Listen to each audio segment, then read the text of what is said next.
Welcome in. We are sending a huge, joyful, high-energy greeting right to you today. Get ready, because you are stepping into a very special deep dive, and it's something that, um, well, it literally makes everyone everywhere want to move. Oh, absolutely. It's universal. Right. We are talking about the universal language itself. We're talking about music, and we have this incredibly eclectic stack of sources to guide us today. We really do. Yeah, we're pulling from American English pronunciation guides, IELTS prep materials, which, those are used for international English language testing, Right. plus some pedagogical research on how we actually acquire language, and even a few really fascinating Q&A forums from an audio engineering platform. It's a fantastic mix of material. And really, our mission for this deep dive is to uncover exactly why music holds so much power over us. We're going to explore how it bridges that gap between raw emotion and language learning. And we're also going to decode the everyday vocabulary we all use to describe the soundtracks of our lives. Okay, let's unpack this. And I really want to start with the concept of rhythm. Because before we even get to actual songs, the sources point out that spoken English is incredibly musical all on its own. It's a great place to start. If you look at the American English pronunciation guides we reviewed, they break down how spoken English is entirely built on what's called a stress-timed rhythm. A stress-timed rhythm. Exactly. It relies on specific beats or syllables. So you have these stressed syllables that are, longer, louder, and generally have a higher pitch. And they're constantly balanced by unstressed syllables. Which are the short, soft ones. Right. Short, soft, and lower in pitch. So it's that constant push and pull. It's not this flat, robotic delivery. There's a cadence to it, almost like a drum beat playing underneath a normal conversation. Precisely. And what's really fascinating here is how language learners can use that natural musicality to their advantage. There's this well-known method in linguistics called the shadowing technique. Shadowing, like following someone around. Kind of, yeah. The idea is that instead of getting bogged down in the microscopic technical details of phonetics, like, stressing over the exact placement of your tongue for an R sound or a really specific vowel, you just listen to a native speaker and mimic their rhythm. You literally feel the beat of their sentence. Yes. You feel the beat and you just mimic it. That makes so much sense. You just ride the wave of the language. I imagine you might even naturally start, like, moving your head or tapping your foot to it while you repeat the words. You do. And that physical engagement is actually key. You focus entirely on the stress patterns in the intonation rather than the isolated letters. And this ties directly into some incredible pedagogical research we found from a source called Melodies in the Classroom. Oh, yeah. They introduce a psychological concept called the affective filter hypothesis. I saw that in the notes. It sounds highly technical, but it seems to explain why combining music and language is, well, it's essentially a cheat code for the human brain. How exactly does that filter work? Well, think about how vulnerable it feels to learn a new language. Your brain perceives the risk of making a mistake or sounding foolish as an actual social threat. Oh, totally. It's terrifying. Right, and that anxiety creates a cognitive block. That block is the affective filter. When the filter is high, your brain is tense and it simply won't absorb new information effectively. It just shuts down. Exactly. But when you introduce music into a learning environment, it acts as an emotional safety net. It lowers cortisol levels, reduces that anxiety, and engages the brain's reward centers. It lowers the affective filter so you just aren't afraid of making mistakes anymore. That is such a beautiful way to frame it. The music just disarms your insecurities. And there's a quote from the research from a researcher named Murphy back in 1992 that perfectly captures that feeling. He said a favorite song acts like a teddy bear in the ear. A teddy bear in the ear. A teddy bear in the ear. I just love that. It provides this instant sense of comfort and familiarity when you're trying to learn something really daunting. It's a remarkably accurate analogy, and we actually have recent experimental data to back it up. The research highlights a fascinating study by Zhang and colleagues that focused on Chinese adolescents learning English. Okay. They took these students and split them into two distinct groups to test this exact theory. One group learned a set of English lyrics by actually singing them along to a melody, while the control group learned the exact same lyrics by merely speaking them rhythmically without the melodic component. So they isolated the melody as the primary variable. What did the results actually show? The group that sang the lyrics demonstrated significantly better pronunciation accuracy.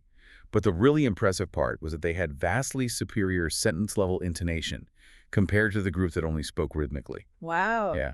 The physical act of singing, matching the pitch, and writing the melody actually train their mouths and their neural pathways to accurately reproduce native English sounds and stress patterns. That's incredible. Singing forces you to map the linguistic tones in a way that just speaking simply doesn't. So, seeing how deeply rhythm is wired into our brains for learning, it makes total sense why so much of our everyday slang is rooted in that same musicality. It really does. I was looking through the conversational vocabulary sources from All Ears English and KSE Academy, and they have some great breakdowns of how we describe the music we listen to. Right, the vocabulary constantly evolves, but it's always tied to that physical, rhythmic response. Exactly. Like when you hear a song today that has this massive, undeniable beat, the kind that immediately makes you want to get up and move, the modern slang for that is a bop. A bop. Yeah, you'd say, have you heard that new track? It's a total bop. Or if it's deeply personal to you, you might shout, that's my jam. And it's interesting to contrast bop with older phrases. The sources mention the term toe tapper, which you might hear from an older generation. A toe tap. Yeah, it conveys the exact same visceral, physical response to the rhythm. Your foot literally tapping the floor, but it firmly belongs to a different era of slang. But regardless of whether you call it a bop or a toe tapper, there's a specific architecture to pop songs that makes them stick in your head, right? The sources talk a lot about the hook and the chorus. We do. The hook is essentially the song's anchor.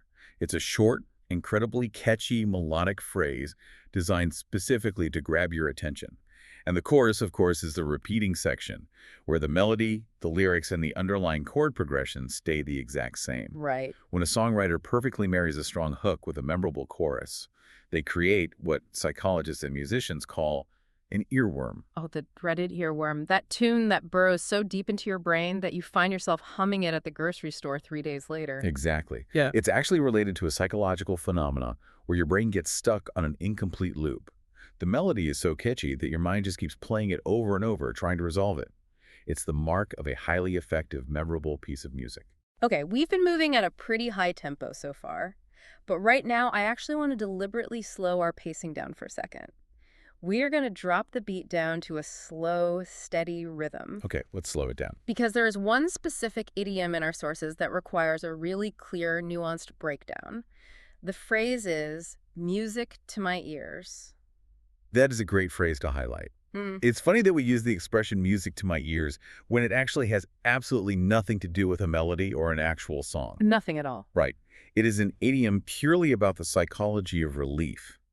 You use it to describe the feeling of profound happiness you experience when you hear a specific piece of good news. Right. It is about the emotional drop in anxiety. And the plain English source gives us a fantastic, relatable example to really understand it without getting bogged down in dictionary definitions. Let's hear it.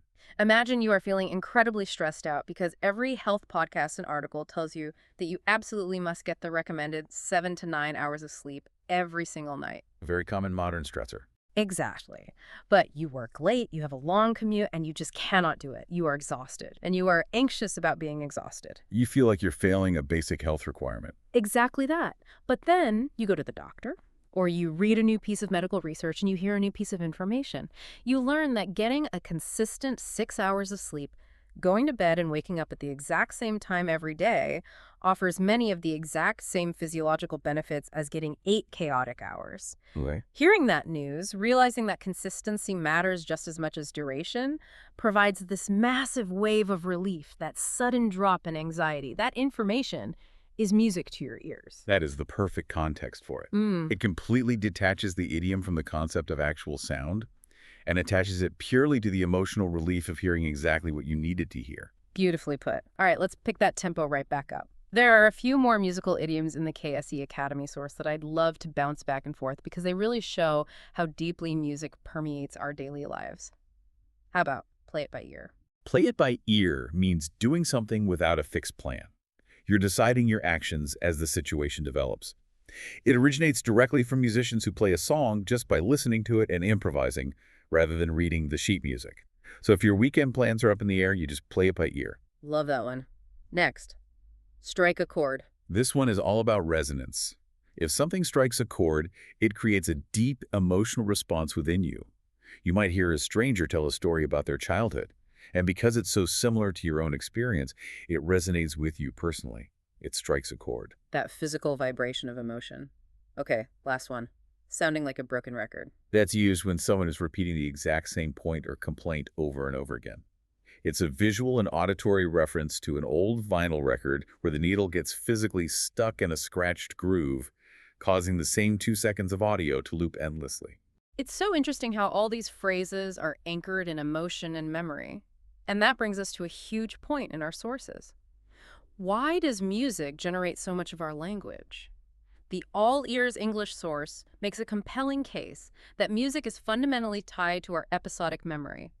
A song can literally act as a time machine. It is one of the most powerful triggers for nostalgia that we possess. Neurologically, music bypasses the logical processing centers of the brain and taps directly into the amygdala and the hippocampus, which govern emotion and memory. That completely explains the personal anecdotes from the host in that source. She shared these highly specific, vivid memories. She talked about blasting Gavin DeGraw's song Chariot out of her car windows all throughout the humid summer right before she left for college. A very specific core memory. Very. And she mentioned how just hearing the opening chords of a Tom Petty song instantly brings her back to being a teenager on a high school road trip. When that song plays, she isn't just recalling the past, her brain is emotionally reliving it. And that profound neurological emotional resonance is the exact mechanism that explains why language learners acquire vocabulary so effectively through songs. It's a process in pedagogy called incidental learning. Incidental learning, meaning you aren't trying to learn on purpose. Exactly. You aren't sitting at a desk with a stack of flashcards and a highlighter. You're just genuinely enjoying the music. We saw this in the research by Nye and colleagues that was included in our stack. They conducted a study on college students who were exposed to completely new English vocabulary, but the words were embedded within the lyrics of songs. Let me guess, the music acted like the teddy bear again. It did, but it also acted like a mnemonic anchor. 4 weeks later, long after the initial exposure and without any intentional studying, those students still retained the new vocabulary. The emotional connection to the melody had essentially locked the words into their long-term memory. It just bypasses the tedious part of studying. And if we're talking about profound emotional connection and memory, we have to talk about the ultimate musical experience. Let's paint the picture of a live gig, pulling some great descriptive vocabulary from the Easy Learn English source. Oh, there is nothing like a live gig. Nothing. Think about the pure, visceral excitement of going to an arena concert. You just dropped $50 on tickets for the middle section. You arrive at the stadium, the crowd is absolutely buzzing, and you're navigating through this sea of people to find gate A. The anticipation at that moment is palpable. It's a shared communal buildup. It really is. You finally find your spots, row 10, seats 15 and 16. The house lights go down, the crowd just roars. Later in the set, during the big emotional ballad, everyone holds up their phone flashlights. They wave them in the dark, so the entire arena looks like this massive, swaying sky full of stars. Unmagical. And at the very end of the night, your ears are ringing, and your voice is completely hoarse because you've been screaming, "Encore!